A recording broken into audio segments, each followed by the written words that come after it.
जय गुरुदेव। प्रेरक प्रसंग। विलक्षण मौज के धनी होते हैं संत। संतों की अपनी ही मौज होती है। एक संत अपने शिष्य के साथ किसी अजनबी नगर में पहुंचे। रात हो चुकी थी और वे दोनों सिर छुपाने के लिए किसी आश्रय की तलाश में थे। उन्होंने एक घर का दरवाजा खटखटाया। वह एक धनिक का घर था और अंदर से परिवार का मुखिया निकल कर आया। वह संकीर्ण वृत्ति का था। उसने कहा, मैं आपको अपने घर के अंदर तो नहीं ठहरा सकता, लेकिन तलगर में हमारा स्टोर बना हुआ है। आप चाहें तो वहां रात रुक सकते हैं, लेकिन सुबह होते ही तुम्हें जाना होगा। वह संत अपने शिष्य के साथ तलगर में ठहर गए। वहां की कठोर फर्श पर वे सोने की तैयारी कर रहे थे कि तभी संत को दीवार में एक दरार नजर आई। संत उस दरार के पास पहुंचे और कुछ सोचकर उसे भरने में जुट गए।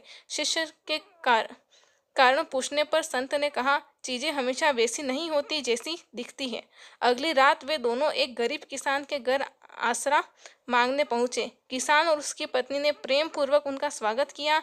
उनके पास जो कुछ सूखा सूखा था वह उन दोनों के साथ बांटकर खाया और फिर उन्हें सोने के लिए अपना बिस्तर दे दिया। किसान और उसकी पत्नी नीचे फर्श पर सो गए।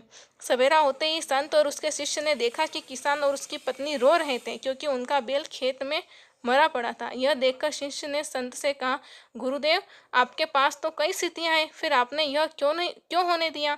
उस धनिक के पास सब कुछ था, फिर भी आपने उसके तलगर की मरम्मत करके उसकी मदद की, जबकि इस गरीब ने कुछ भी न होने के बाद भी हमें इतना सम्मान दिया, फिर भी आपने उसके बैल को मरने दिया। संत फिर बोले, चीजें हमेशा वैसी नहीं होती जैसी दिखती है। उन्होंने आगे कहा, उस धनिक के तलगर में दरार से मैंने देखा कि उसकी दीवार के पीछे स्वर्ण भंडार था। क्योंकि उस घर का मालिक बेहद लोभी और कृपाण था, इसलिए मैंने उस दरार को बंद कर दिया ताकि स्वर्ण भंडार उसके हाथ न लगे।